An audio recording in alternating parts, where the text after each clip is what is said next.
Welcome to A1 TV Telugu news. ఇవాల్టి bulletin చూద్దాం. హన్మకొండ జిల్లా పోలీస్ పెరేడ్ గ్రౌండ్స్ నందు రాష్ట్ర అవతరణ దినోత్సవ పురస్కరించుకునే మంత్రి కొండ సురేఖ జాతీయ పతాకావిష్కరణ గావించి పోలీస్ గౌరవ వందనం స్వీకరించారు. వివిధ ప్రభుత్వ శాఖల ద్వారా అమలవుతున్న అభివృద్ధి పథకాల వివరాలను తెలియజేస్తూ ప్రదర్శించిన శకటాలను తిలకించారు. అనంతరం చిన్నారులచే ప్రదర్శించబడిన సాంస్కృతిక కార్యక్రమాలను తిలకించారు. ఈ కార్యక్రమంలో ఎమ్మెల్యే నాయని రాజేంద్రారెడ్డి, వరంగల్ నగర మేయర్ గుండు సుధారాణి, జిల్లా కలెక్టర్ పి ప్రావీణ్య, నగర సిపి సన్ ప్రీతి సింగ్, జిల్లా అధికారులు తదితరులు పాల్గొన్నారు.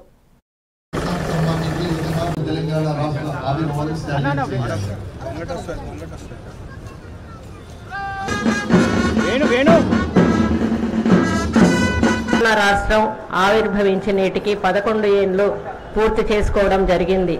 ఈరోజు జిల్లా వ్యాప్తంగా రాష్ట్ర అవతరణ దినోత్సవ వేడుకలు అంగరంగ వైభవంగా జరుపుకుంటున్నాం. తెలంగాణ రాష్ట్రాన్ని భారతదేశంలోనే ప్రపంచ స్థాయిలో అగ్రస్థానంలో నిలిపేందుకు గౌరవ ముఖ్యమంత్రి రేవంత్ రెడ్డి గారి నాయకత్వంలో తెలంగాణ రైజింగ్ 2047 విజన్తో ప్రజాప్రభుత్వం ముందుకు సాగుతోంది. తెలంగాణ రాష్ట్రాభివృద్ధికి ఆర్థిక, సామాజిక, పరిపాలన రంగ లక్ష్యాలతో తెలంగాణ రైజింగ్ 2047 విజన్ డాక్యుమెంట్ను రూపొందించినట్టు గౌరవ ముఖ్యమంత్రి రేవంత్ రెడ్డి ఇటీవల జరిగిన నీతి ఆయోగ్ సమావేశంలో వెల్లడించారు. తెలంగాణ రైజింగ్ 2047 విజన్లో 4 కీలక అంశాలు ఉన్నాయి. పేదల సంక్షేమం, సమగ్ర పాలసీల రూపకల్పన, ప్రపంచ స్థాయి ఇన్ఫ్రా డెవలప్మెంట్, పారదర్శక సుపరిపాలన లక్ష్యాలకు ప్రాధాన్యమిస్తాం.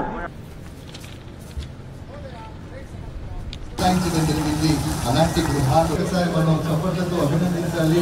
ఉద్యోగుల ప్రత్యేక సేవ కలిగి ప్రతిరోజు 43